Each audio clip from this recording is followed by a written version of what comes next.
Bom, a gente já está aqui conosco para fazer o nosso papo abrindo aqui a edição de hoje, o historiador e educador popular João Carvalho. João Carvalho, bom dia. Bom dia, meu querido. Como é que você tá, camarada? Tudo bom?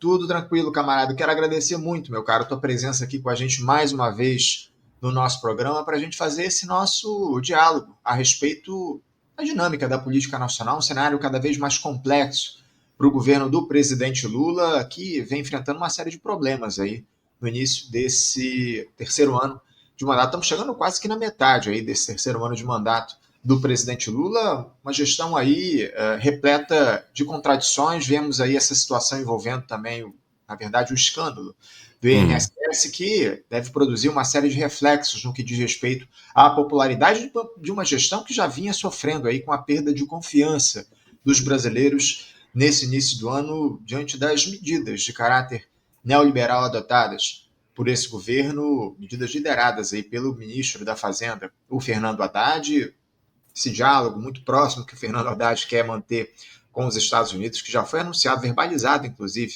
pelo ministro da Fazenda recentemente. Enfim, o fato é que a gente tem uma gestão, João, que está mergulhada aí nessas contradições diante das pressões colocadas pelos setores que exercem influência sobre o governo. Uma grande aliança que é muito boa para ganhar as eleições, mas para governar o país tem uma série de limitações. Eu queria falar um pouco contigo a respeito, dialogar a respeito dessas dificuldades que o governo vem enfrentando. Como é que você vê esse momento do governo do presidente Lula? Daqui a pouquinho a gente deve ter a divulgação de mais pesquisas de opinião a respeito da popularidade dessa gestão. Como é que você vê o governo aí, agora em meados de maio de 2025, João? Cara, você vê assim, você vê ao mesmo tempo uma tentativa de mudança com manutenção de muita coisa que eu acho que não precisava de ser mantida, sabe? Assim, tem muitos momentos em que eu adoraria que o Lula, que trabalha para fora, também trabalhasse para dentro. Né? Você estava falando dos acordos, né? Eu vejo com muito bons olhos os acordos com a China, e aí você vê o Lula falando lá para fora, o Lula que vai, né, visitar o Dia da Vitória, que tenta uma cooperação sul-sul, e aí você fala assim, poxa, se tivesse essa mesma coragem para dentro, né, seria maravilhoso, porém não tem. Né? Então, assim, eu acho que a gente vai ficar claudicando e titubeando entre o que pode, entre o que deveria avançar e o que vai avançar de fato, né? E esse que é o grande problema, porque eu sinto que essa ausência de decisão pesa negativamente para ambos os lados. Você entende? Porque ele nem chega no ponto completo de cisão para que ele agrade a essa faixa mais de esquerda, e também ele nunca vai conseguir conciliar o bastante com como os conciliadores querem. Então acaba ficando nesse meio termo que consegue desagradar a gregos e a troianos, né? E venhamos e convenhamos, a última coisa que esse governo precisava, né, depois de várias pesquisas seguidas de opinião pública com cada vez índices de aprovação mais baixos, era de um escândalo gigantesco como vem sendo esse do INSS, né? Então, assim, não poderia ter sido pior e não poderia ter chegado num momento pior para o governo. Né? Lembrando que institucionalmente o governo vem se enfraquecendo a passos largos. Né? A gente viu há um mês e pouco atrás, uma das cenas mais bizarras que eu acho que eu vi na política institucional brasileira desde a sua volta, a sua falsa democracia, que é um deputado do baixo centrão negar um ministério depois de anunciado, né? Isso logo depois da gente ter uma mudança de Casa Civil para pensar em nova gestão, teve uma mudança de comunicação do governo para pensar numa nova comunicação, 13 ou 14 ministros já diferentes, né, nesse período. Então, assim, É uma fraqueza muito grande do ponto de vista institucional. E aí, ao mesmo tempo, você vê assim, no quesito de relações exteriores, um governo que vinha, né, abrindo mão e abdicando muito da sua presença nos BRICS, algo que a gente aqui mesmo, da última vez que eu estava aqui, a gente estava criticando isso, né? Fazendo um movimento contrário agora, né? Um movimento de reaproximação, né? Nessa política Sul-Sul, né? Não apenas tiveram os acordos agora no Fórum Comercial, como vai participar do diálogo da CELAC também com a China, mais para frente agora tem os BRICS, ou seja, vários momentos de reaproximações concêntricas. Então, por mais que a gente crie um pouquinho de esperança com esses momentos, as coisas são tão titubeantes e vacilantes que é difícil de saber se vai ter um processo um pouco mais contínuo. Sem dúvida alguma. Inclusive, daqui a pouquinho, João, eu quero aprofundar um pouco esse diálogo a respeito dos acordos que estão sendo construídos pelo presidente no cenário internacional. Você citou também essa situação envolvendo a China, a saída do Lula lá. A China, daqui a pouquinho a gente vai falar sobre isso, mas antes eu queria tocar num outro tema que você trouxe aqui para a gente ao longo dessa tua primeira resposta, que diz respeito a esse escândalo de fraude do INSS, né? Ao que tudo indica, isso deve produzir uma perda ainda maior da confiança dos brasileiros no governo Lula. A gente deve ter mais números aí de pesquisas, de opinião ao longo dos próximos dias, enfim. A avaliação a respeito das ações do governo, especialmente depois desse vídeo do Nicolas Ferreira distorcendo o fato para tentar responsabilizar integralmente o governo Lula. Eu queria saber a tua análise a respeito desse escândalo propriamente dito e como é que o governo tem reagido a ele, porque o que a gente vê, acima de tudo, é o governo tendo dificuldades, ainda que tenha tomado ou venha tentando tomar iniciativas para ressarcir os aposentados. Inclusive, hoje vai se iniciar ali um processo de diálogo através de um aplicativo do INSS com os aposentados, para que eles digam se aceitaram ou não aqueles descontos lá no seu contra-cheque de maneira voluntária. Vai começar aí essa conversa, esse diálogo do Estado brasileiro com os aposentados para saber até que ponto essa fraude chegou. Como é que você avalia a reação do governo a esse processo, a essa fraude e a tentativa que há, acima de tudo, João, de se colar esse processo todo, esse escândalo, no governo Lula? Porque a gente sabe muito bem que a gente teve um aumento significativo desses descontos das associações ali que, enfim, faziam esses descontos dos aposentados, um aumento significativo ao longo dessa gestão do presidente Lula, ali a partir de 2023 especialmente. Mas esse processo todo foi iniciado no governo Bolsonaro, lá em 2019, só que infelizmente parece que está colando essa pecha no governo aí de que a culpa é do Lula. Como é que você vê a ação do Estado brasileiro, especialmente do governo Lula, diante desse escândalo de fraude? Cara, assim, nós estamos falando de um governo que foi fazer uma cadeia de rádio e televisão com o seu presidente pela primeira vez, literalmente agora em maio, né? A gente teve uma fala breve anterior do Haddad, né? O maravilhoso momento de tentativa de justificação da taxa das brusinhas, né? Mas é um governo que vem tendo pouco comunicação com o povo, né? E um governo que vem, na minha modestíssima opinião, cuidando mal dos seus escândalos internos, sabe? Por exemplo, assim, quando a gente pensa como que foi lidado, né, o caso entre os dois ex-ministros e tal, né, a gente vê que tem certas oportunidades que o governo podia ter sido mais assertivo em relação a comunicação social mesmo, da forma do que está acontecendo. Eu acho que um pouco mais de abertura, no sentido de falar assim, olha, aconteceu isso, isso e isso, nós estamos tomando as decisões X, Y e Z. Né? Eu acredito que isso traria um pouco mais de tranquilidade à população. Eu acho que a melhor forma que teria, né, de se lidar com esse tipo de escândalo era com a abertura mais completa e total, sabe? Porque, assim, por mais que seja um escândalo transgeracional, né, por mais que ele tenha começado a roubalheira no período do Bolsonaro e tenha continuado, o fato é que continuou e o fato é que ficou muito tempo sem ser descoberto, né? Isso demonstra, no mínimo, né, uma falta completa de pelo menos, né, controle interno, né? Porque a única coisa que chegou a funcionar nesse caso foi controle externo, né? Ou seja, se eu não me engano, já tinha, né, algumas admoestações da CGU sobre isso anteriores, né, e acabou chegando numa investigação policial. Né? Então, assim, não teve controle interno nenhum ali, no sentido também de que, assim, a gente vê muito nesse momento, cara, os limites da institucionalidade, porque, assim, o que acontece na esmagadora maioria dos órgãos?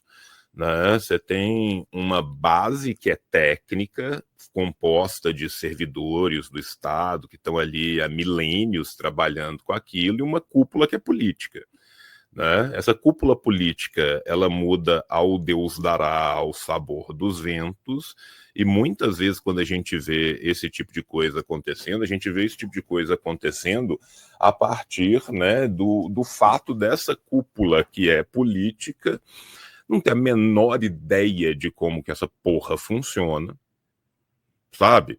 E aí qualquer um que se desvia ali dentro, que queira fazer, vai fazer e vai montar em cima, gente. Porque você acha que o Lupe tem um profundo conhecimento dos meandros de como que se dá essa consignação, ou como que isso é jogado no CIAF, ou como que se dá a contabilidade pública das unidades de gestão? Não tem, gente. Não tem. Entende? Então, assim, é a mesma coisa quando você pensa em escândalo de qualquer TCE ou de qualquer TCU. Os técnicos estão ali embaixo gritando que o negócio vai acontecer e lá em cima, politicamente, as coisas acontecem de outra forma.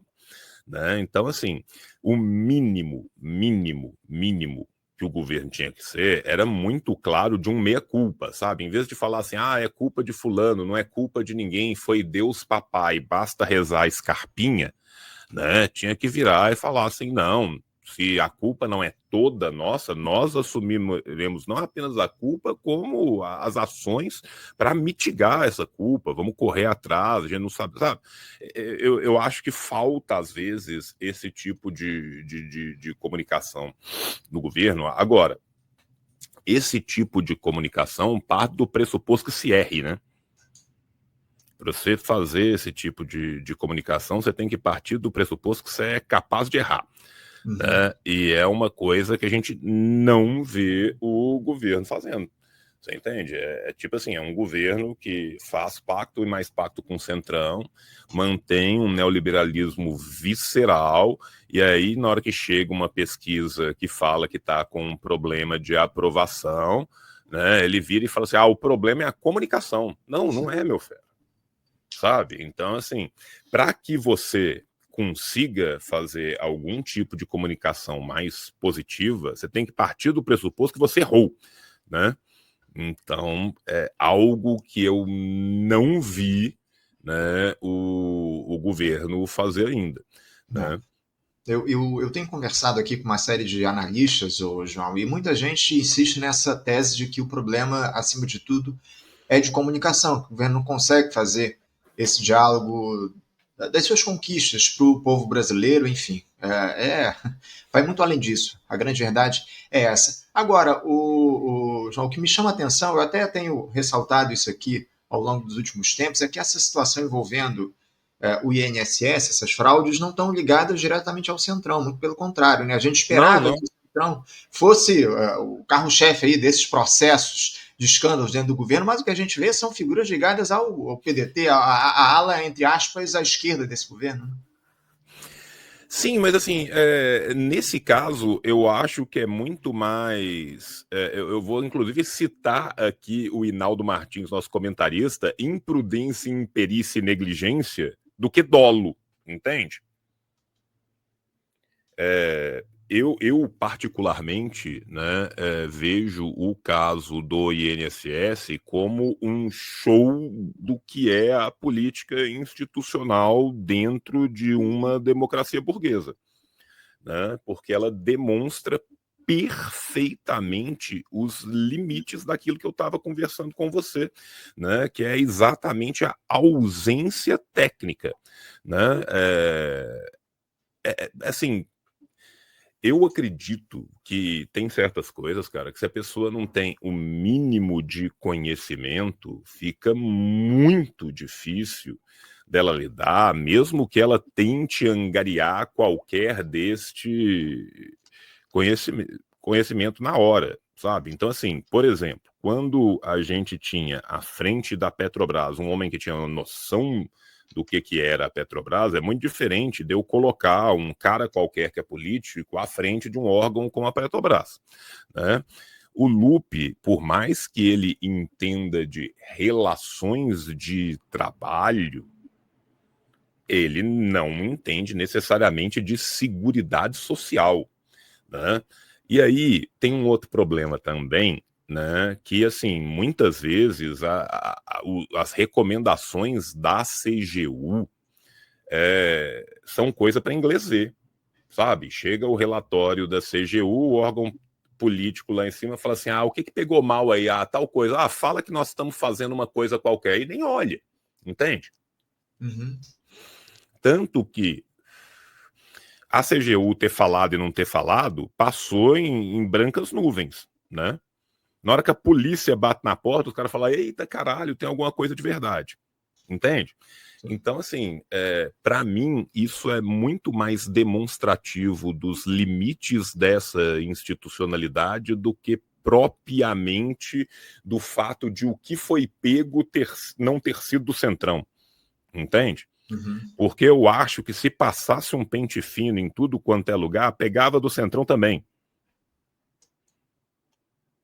sabe? Porque, assim, infelizmente a gente sabe, né, que a máquina pública brasileira, né, por mais que eu seja marxista, não precisa do Marx, basta o Faoro, né? É de um patrimonialismo, uma coisa insana. Né? As pessoas se apropriam daquilo das formas as mais torpes e as mais rasteiras possíveis. Então, desde golpe de desviozinho de verba em cidade do interior para construir ponte até mega esquema com tudo, né, tem de tudo um pouco.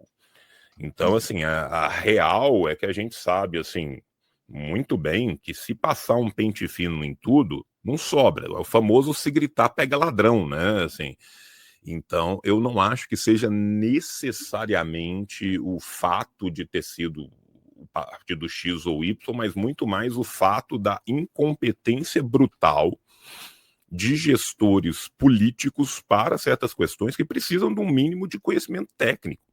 Sabe? Porque assim, eu não consigo acreditar que o cara da CGU saiba mais do que os caras do INSS sobre o INSS. Então eu tenho certeza que se olhar alguma coisa lá dentro, algum órgão dentro do INSS falou: tá estranho isso aqui, hein? Subiu muito isso aqui, hein? Uhum. Né? E mais do que isso, cara, a gente tem que pensar que isso só se torna possível por causa de todo um arcabouço legal que permite uma predação financeira brutal contra as aposentadorias. Sem dúvida. Entende? Assim, olha que coisa insana, cara. Qualquer um faz uma associação maluca num fundo de quintal, numa caixa postal e sai descontando de pensão dos outros. Uhum. E sai descontando de aposentadoria do outro. E quando você vai ver, né, assim, se o nosso sistema bancário já é predatório, meu Deus, o que acontece com o aposentado e pensionista? Porque o nível, né, desses descontos, o nível de juros sobre esses descontos é ainda pior do que o que a gente tem dentro do nosso sistema bancário. né? Essas associações, às vezes, cobram juros que são juros pior que de cheque especial, que de tudo, sabe? Então, assim, isso acontece, né, principalmente também porque a gente tem um Estado feito para defender a transferência de renda de pobre para rico. Sem dúvida alguma. João, eu queria trazer aqui uma outra questão para o nosso papo, Anderson, eu posso só relativa fazer um comentário que eu não fiz, que você me à vontade. perguntou e eu esqueci de falar, do Nicolas, né? O Nicolas, ele, por mais que ele seja, né, assim, basicamente um palhaço, né? Assim, o Nicolas é quase que um palhaço de rodeio, né? Ele tá ali servindo para tirar a atenção das coisas ou exagerar as coisas para que outras coisas aconteçam ali por trás, né? Para mim é impressionante o quanto vem errando a mão também, sabe? Porque eu acho que essa última também foi tão absurda e patética que acabou gerando reações para além do que as que ele próprio pretendia, né? A gente viu algumas reações dentro da própria Câmara, dentro do próprio Senado, que eu achei que ele está indo tão longe no discurso circense dele que, por mais que funcione muito bem para sua base, foi uma coisa meio além do limite. E eu estou falando isso aqui de uma experiência, de algumas experiências pessoais que eu tive, conversando com pessoas no dia a dia, pegando Uber, dentro de busão, esse tipo de coisa e tal, que mesmo normalmente coisas que eram pautadas, né, por esse grupo de direita, que faz os seus cortes e vai espalhando no zap pra caralho, passou um pouco, sabe? Porque eu acho que ele tentou tanto livrar a bunda do Bolsonaro que o remendo ficou pior do que o rasgo no vestido. Então, assim, dessa vez em específico, por mais que isso funcione para a base, eu acho que ele passou do limite do patético, do patos ali, da emoção e da coisa, saca? Uhum. O fato é que isso gerou algum resultado, né? Esse vídeo aí relativo ao INSS tem mais de 100 milhões de visualizações. Eu nem sei quanto estava esse vídeo, eu vi aí informações a respeito disso, vou até dar uma olhada aqui na internet do número de visualizações que esse vídeo do Nicolas teve. Mas eu concordo contigo que ele tem passado dos limites, ainda mais nessa situação envolvendo o Instituto, até porque isso, de alguma forma, respinga no governo do Jair Bolsonaro.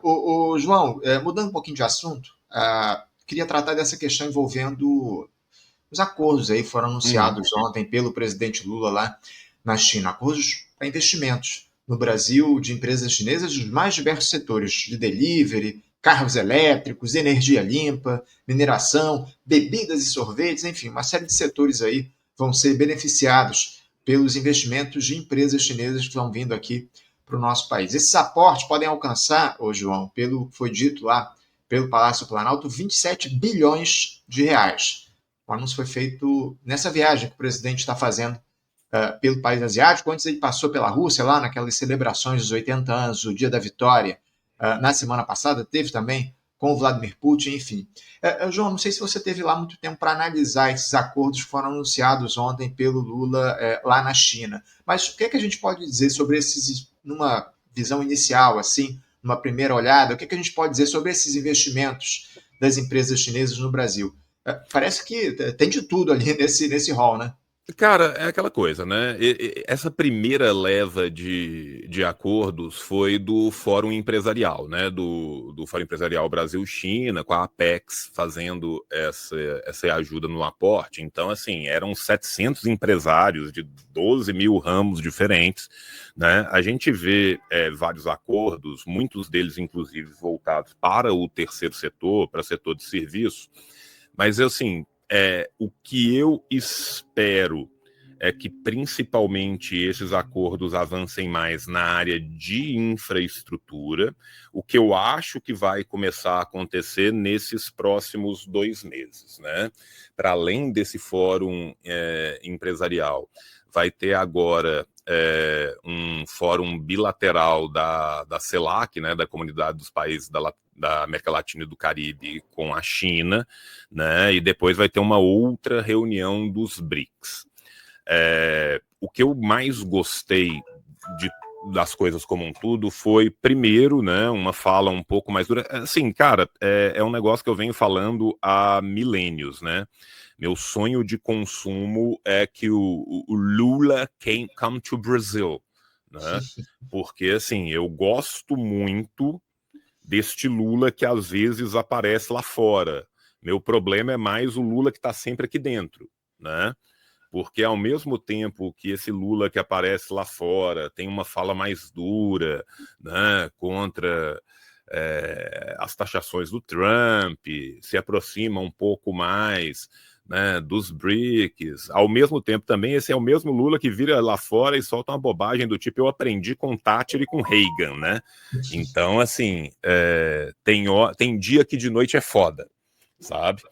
Mas eu queria ver um pouco mais de transferência de tecnologias, porque, por exemplo, um desses grandes, né, se você for pensar assim, 1/4 desses 27 bilhões praticamente é da GWM, né, que vai expandir aqui no Brasil, e venhamos e convenhamos, é só andar na rua para ver como esses veículos chineses estão, né, crescendo muito, e um outro pedaço bem grande é da Envision, né? Se a gente tiver transferência de tecnologia aliado nesses acordos, porra, aí bom pra caralho.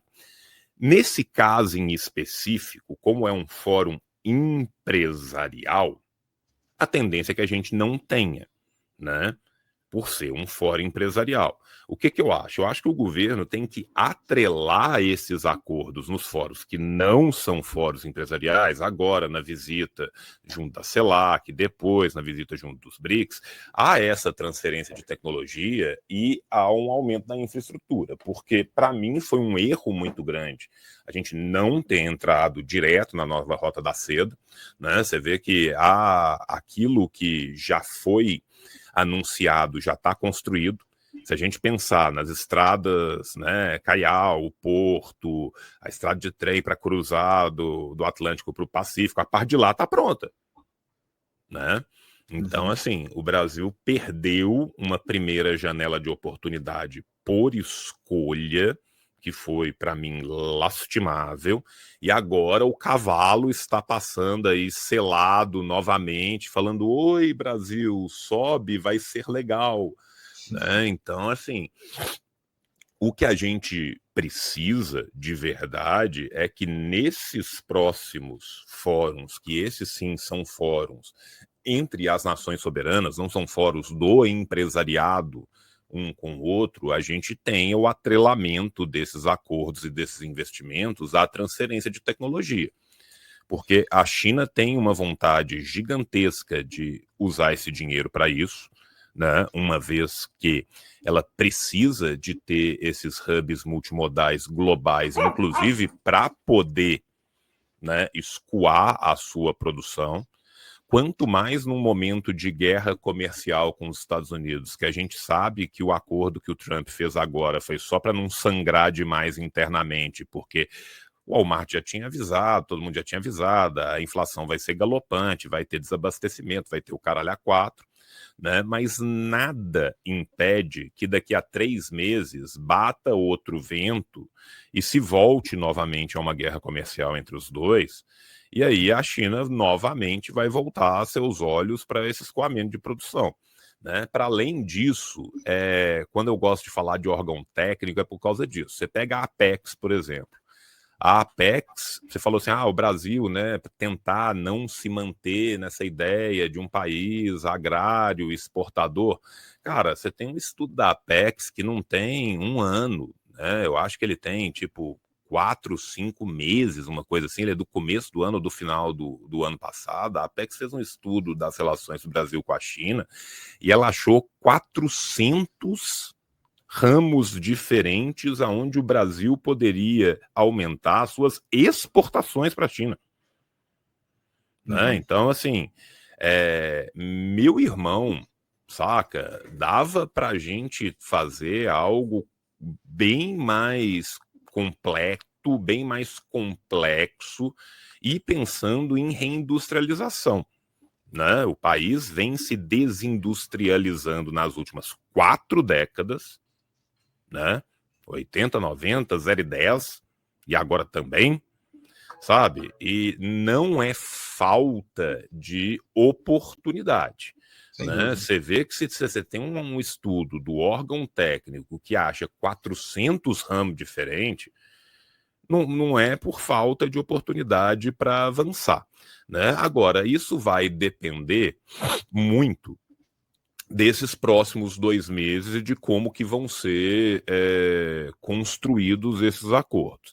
E aí, cara, é uma coisa que é meio até bizarra, né? Se a gente for pensar, cara, que é o fato de quem está, né, de fato capitaneando essa ideia de é necessário, de precisamos muito, é o Centrão, né? Uhum. Porque se for pensar, quem que falou que era importantíssimo da gente, né, cruzar o território brasileiro e com o mesmo plano que era o da rota para sair de Chiang Kai e chegar até a Bahia, a Tebet. Quem está querendo fazer negociações mais diretas, não somente para isso, mas para fazer também os outros multimodais de transporte que tinham sido prometidos para Copa e para as Olimpíadas? O Renan Filho. Uhum. Então, assim, sabe?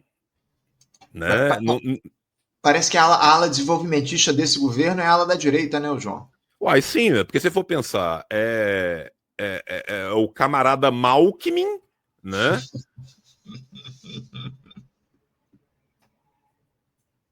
É A isso. Tebet e o Renan Filho, cara. Então, assim, porra, é difícil, né, cara? Quando você tá à direita no posicionamento, quando o Itamaraty acaba se colocando à direita do posicionamento, né, assim, da Tebet, do Alckmin e do tal. Pô, do Renan, é complicado, cara. Sem Sabe? dúvida. Então, assim, existe de fato agora uma possibilidade real que a gente veja esses acordos, que agora, gente, são acordos empresariais. Né? Não precisa também, né, esperar muito mais do que veio de acordos empresariais por causa do fórum em que eles foram realizados. Uhum. Só que agora a gente tem literalmente, né, se eu não me engano, começa, né, meio que agora, né, já começou a cúpula da CELAC, né, começou dia 10, começou dia 11, uma coisa assim. Então, assim, vai ter essa cúpula que aí sim, né, essa é uma cúpula legal, importante, né, e o Itamaraty, inclusive, tinha anunciado que ele já tem uma pré-pauta, se eu não me engano, de 16 acordos diferentes a serem negociados, Uhum. né.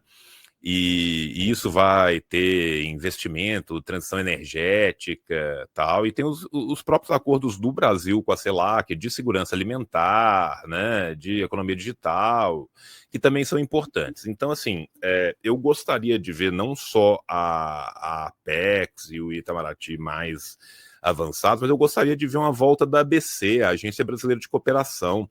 Né? Durante um tempo, a gente teve uma BC muito ativa, com cooperação Sul-Sul muito ativa, o Brasil estendendo seus braços para a América Latina e Caribe, estendendo seus braços para a África também, né? Conseguindo criar novas rotas de importação e exportação, conseguindo se colocar como uma presença importante em alguns países, que eu acho que seria algo muito importante a gente voltar, né? Já que se a gente quer ser algum tipo de player numa ordem multilateral, além dos BRICS, que é importantíssimo até para a gente pensar novos esquemas de multilateralismo em órgãos que são completamente falidos. Claro. Né? Foram abandonados, Mas, os órgãos foram abandonados ao longo desses últimos anos, infelizmente, sim, pelas mais diferentes gestões, né, ô João? Eu queria aproveitar que você citou aqui em alguns pontos que eu iria, inclusive, trazer aqui no nosso papo para a gente desenvolver um pouco mais. essa questão. Você falou da necessidade que há de transferência de tecnologia para o Brasil a partir desses acordos que estão sendo construídos com a China, enfim.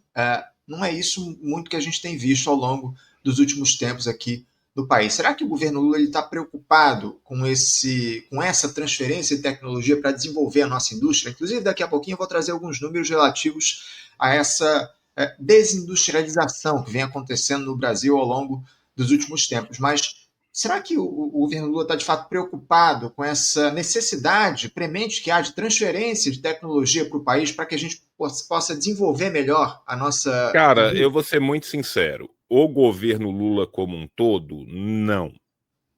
Não. Né? Tanto que, assim, se eu não me engano, acho que o Lula deu uma entrevista, não sei se foi para a Agência Brasil, deixa eu ver se eu acho isso aqui.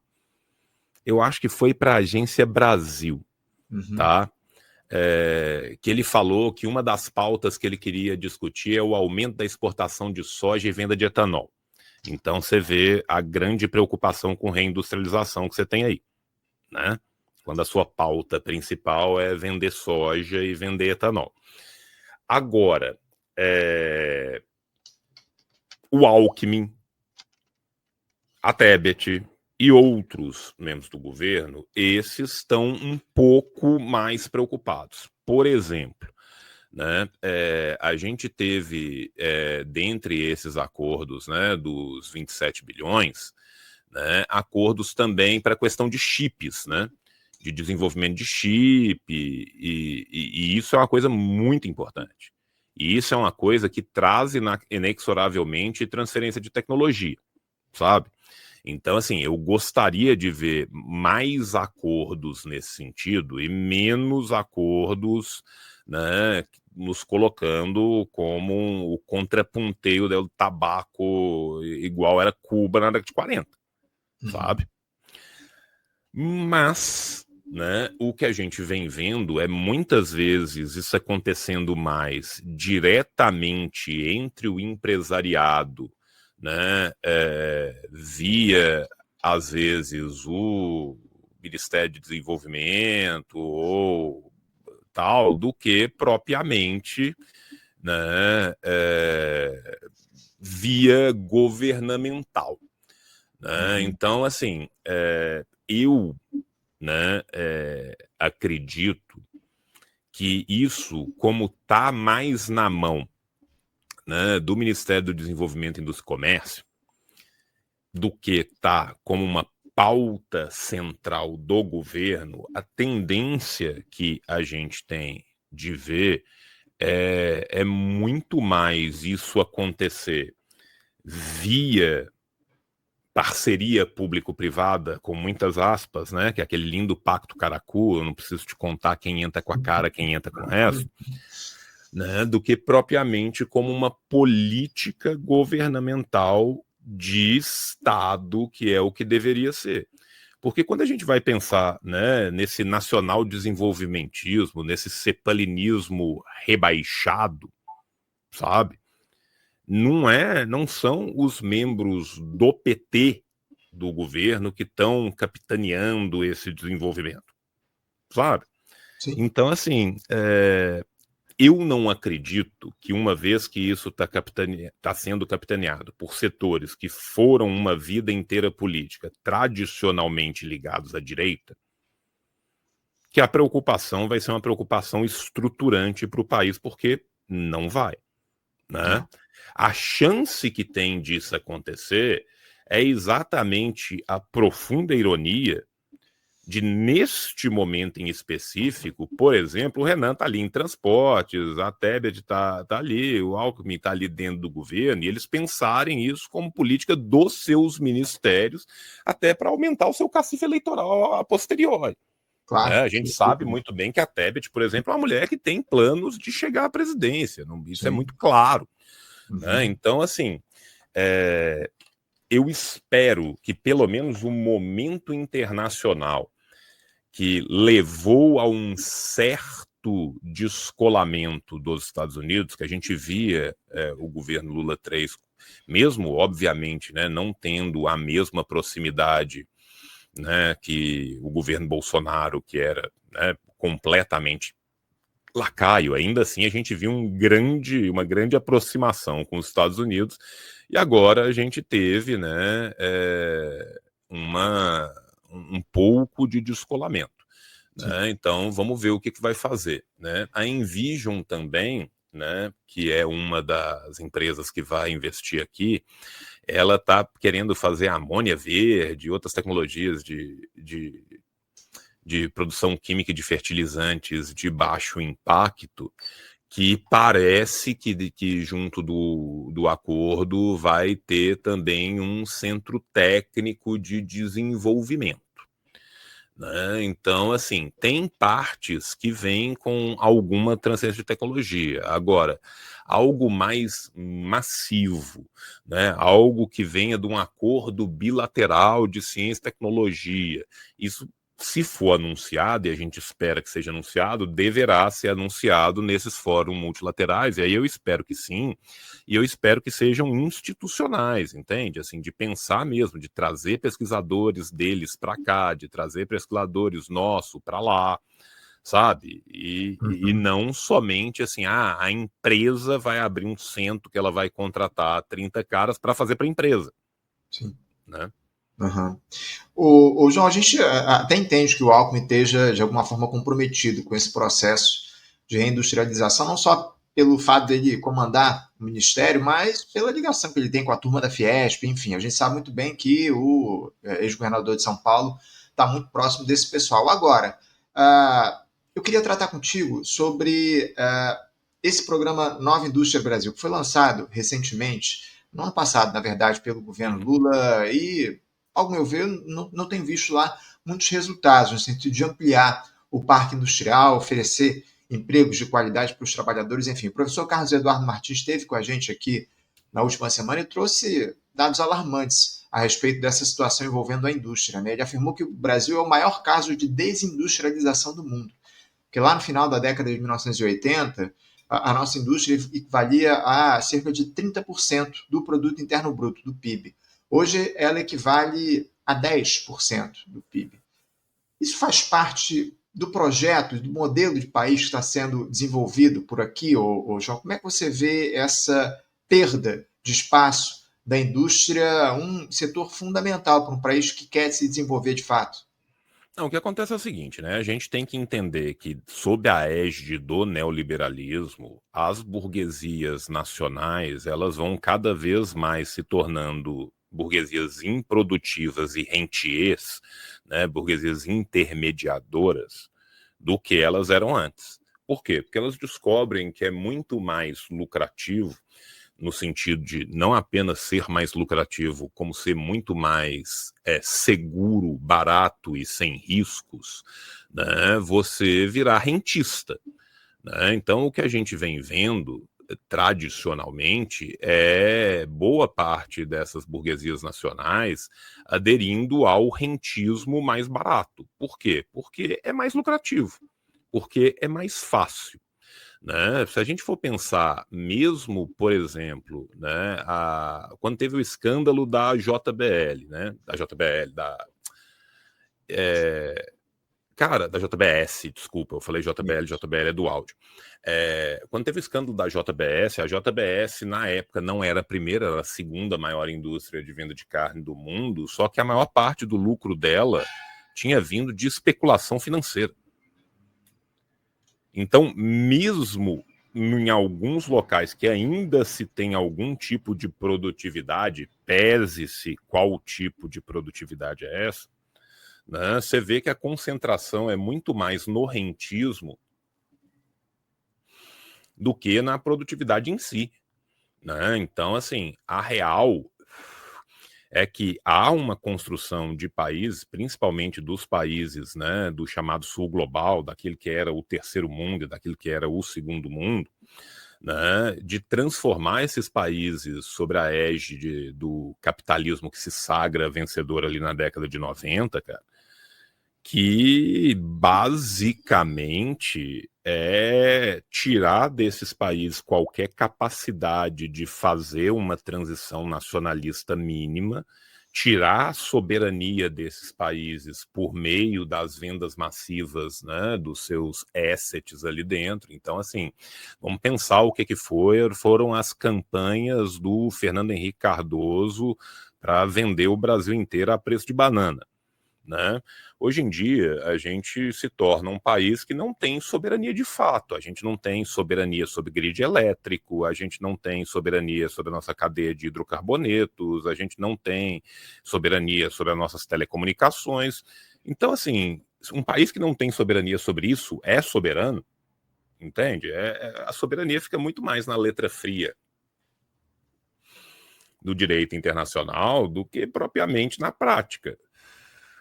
Porque é fácil tirar o Brasil da tomada, né, usando um termo muito rude, assim.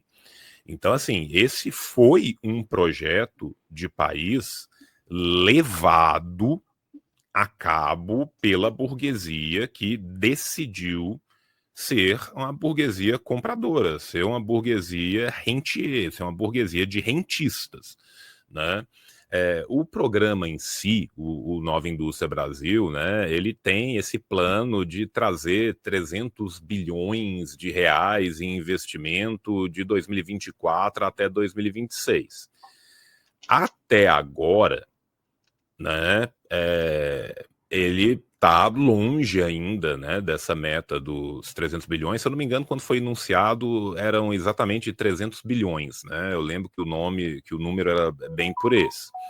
Né? Agora, a ideia do programa, pelo menos que eu acho que é uma coisa legal do programa, que eu acho que a gente tem que reconhecer as coisas boas também quando elas existem, sabe? Para mim, o que eu achei mais interessante do programa é um programa voltado para além do próprio governo, né? Uhum. Porque, se eu não me engano, a meta principal do programa era de duplicar, né, o PIB da indústria do Brasil até 2033, saca?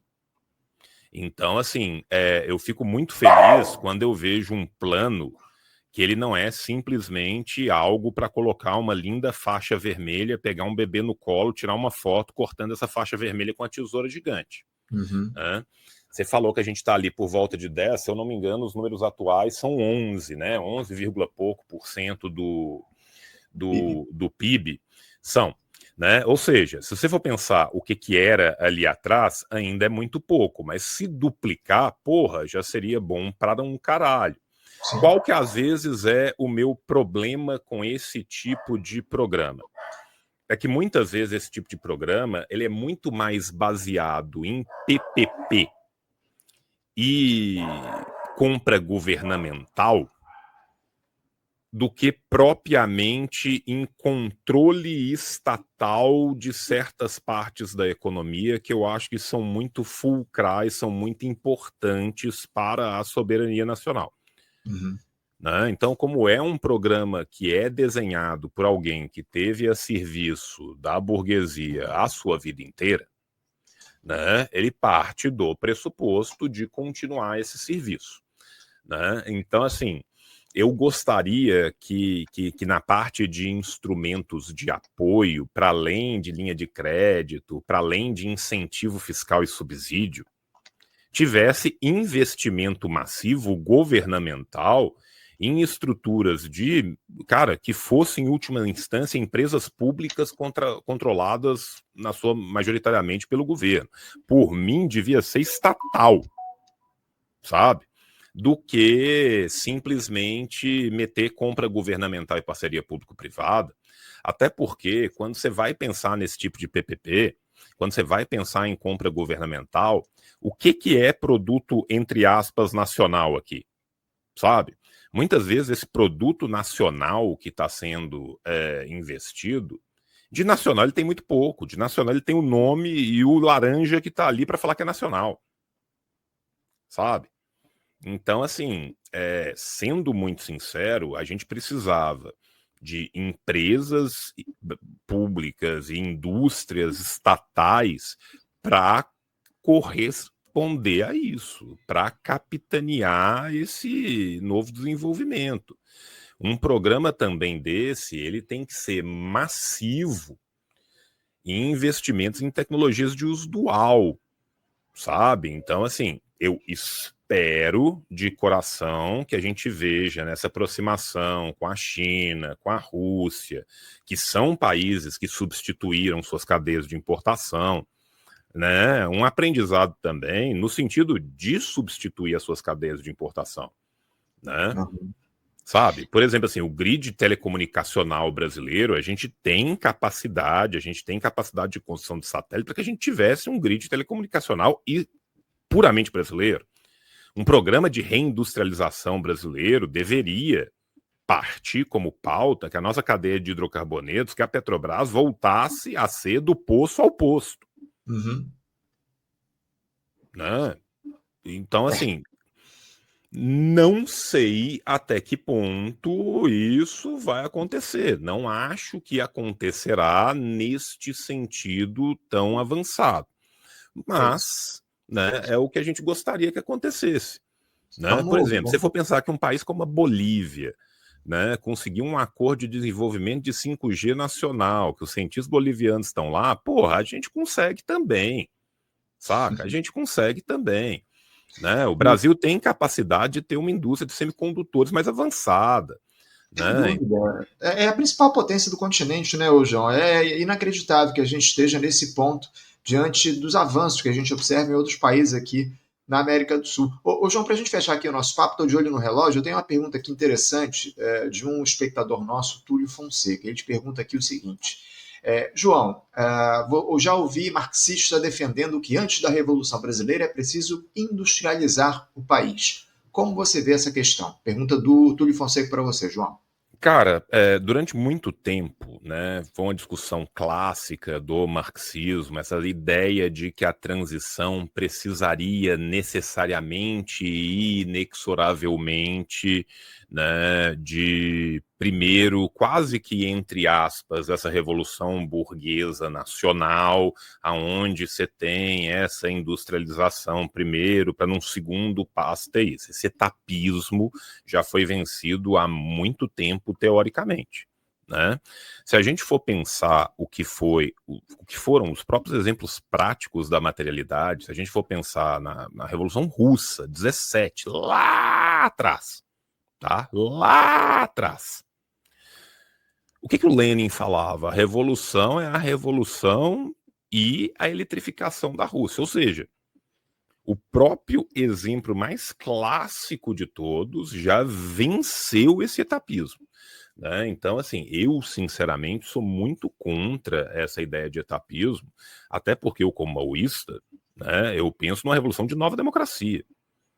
Né? Eu penso numa revolução que vai capitanear este projeto. Tá? Então, sendo muito sincero, essa é uma visão do marxismo, inclusive teoricamente, muito já ultrapassada. Tá?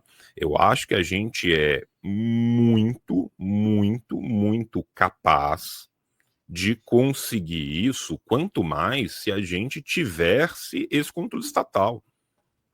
Porque assim, gente, venhamos e convenhamos, o problema do Brasil não é falta de riqueza. Nunca foi. Nunca foi. Brasil é um país riquíssimo, com recursos minerais, naturais, gigantescos, sabe? Então, assim, essa potência amarrada pela boca, o problema não está na falta de possibilidades. O problema está, antes pelo contrário, né, exatamente na forma como esses recursos são explorados e destruídos e transplantados para os outros. Né?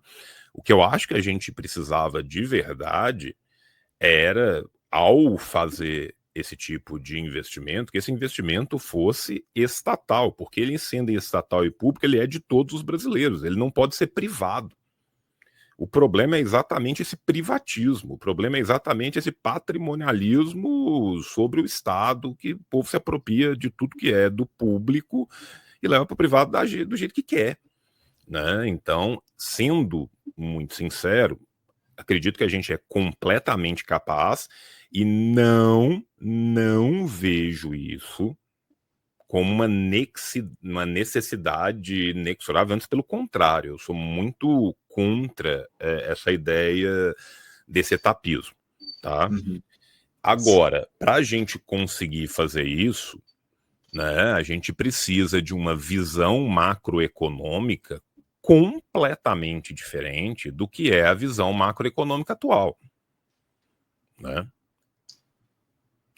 Difícil é a gente ter essa visão de macroeconomia diferente da atual com o Fernando Haddad lá no Não comando vai da ter, economia. não vai ter. Cara, assim, porra, porque assim, às vezes o cara fala assim, só critica, e não fala nada que tem de bom e tal. O problema não é, só critica, não. O problema é que assim, se de um lado você coloca gente que está minimamente pensando num nacional desenvolventismo rebaixadíssimo, que já é fraquíssimo, sabe? Uhum. Igual o Alckmin, igual a Tebet, igual o Renan, o cara que lidera a economia vai na direção contrária. Aí fica complicado. Sabe? Porque quando a gente teve o governo de transição lá atrás, o que a gente estava vendo como, né, assim, vislumbrando as possibilidades para o governo de transição? Algo completamente diferente. Completamente diferente. Quando você pega o que era o plano do governo de transição, você não tinha calabouço fiscal, você não tinha nada disso, você tinha exatamente essas ideias de reindustrialização, de voltar aos investimentos públicos massivos. Isso foi jogado fora no primeiro momento. Então, assim, é complicado a gente esperar algo diferente, né, quando a economia é liderada por alguém que está a serviço do rentismo. Uhum. Inclusive, a tendência é que, ao se estar ao serviço do rentismo, se prejudique essas mínimas tentativas de crescimento de uma burguesia nacional. Porque, em última instância, esses acordos empresariais que estão sendo fechados, eles estão sendo fechados em cadeias produtivas e não rentistas, então eles têm a capacidade de criar uma mínima burguesia nacional, de Uhum. recriar uma mínima burguesia nacional. Nem isso às vezes consegue ir além por causa das políticas macroeconômicas que são voltadas ao rentismo e à Exato. especulação, saca? Uhum. Sim, sim. Não, é evidente que o ministro Fernando Haddad dialoga muito de perto com esses grupos, né? A gente vê aí essa lógica do arcabouço fiscal, esse fiscalismo defendido pelo governo liderado pelo Fernando Haddad. Está muito claro que dificilmente a gente vai avançar no projeto de desenvolvimento nacional quando o rentismo é enormemente favorecido aqui no nosso país. Ô João, eu estou com meu tempo infelizmente esgotado, queria levar o papo aqui por muito tempo, tinha outros assuntos para tratar contigo, mas infelizmente preciso encerrar. Vou ser obrigado a voltar de novo. É isso. A gente deseja muito que você volte aqui em breve para voltar, para trazer essas suas análises a respeito do cenário da política nacional. Muito obrigado, viu, João, pela tua presença aqui com a gente Ô, no dia de querido, hoje. eu que te agradeço, Anderson. Você sabe que sempre que você me chama, eu venho, né? Da última vez que você me chamou, não pôde no dia, mas agora a gente já conseguiu de novo. Você sabe que quando você quiser, eu estou à disposição. Para mim é sempre um prazer, é sempre uma honra. Alegria nossa ter aqui contar com você no nosso time de comentaristas. Um grande abraço, viu, João? Até a Um próxima. grande abraço para você também. E agradecer muito ao pessoal do chat também, cara. Super participativo, a galera discutindo, trazendo seus inputs. Eu acho isso importantíssimo, cara. Eu acho isso importantíssimo. A gente tem Sem que dúvida. ter esse debate entre nós todos do nosso campo mais expandido, exatamente para que a gente possa, né, progredir, construir as nossas frentes, cara. Então, quero agradecer também ao pessoal do chat, tá? Que tá aí super participativo, ajuda demais, é muito bacana ver o pessoal tão junto aqui com a gente.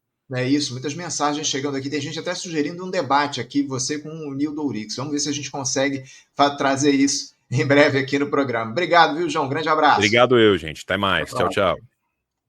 Conversamos aqui com João Carvalho. João Carvalho, historiador, educador popular, fazendo uma análise ampla aí a respeito dessa necessidade que há de desenvolvimento do país a partir da reindustrialização, né? Um papo longo que a gente teve aqui, focado nesses acordos que foram construídos aí pelo governo com empresários chineses. Lula está em visita lá. A China, inclusive, hoje ele vai ter um encontro com o Xi Jinping, presidente chinês. Enfim, a gente vai trazer a repercussão desse encontro do Lula com o Xi Jinping amanhã, mas, enfim, papo importante com o João sobre desenvolvimento nacional e reindustrialização.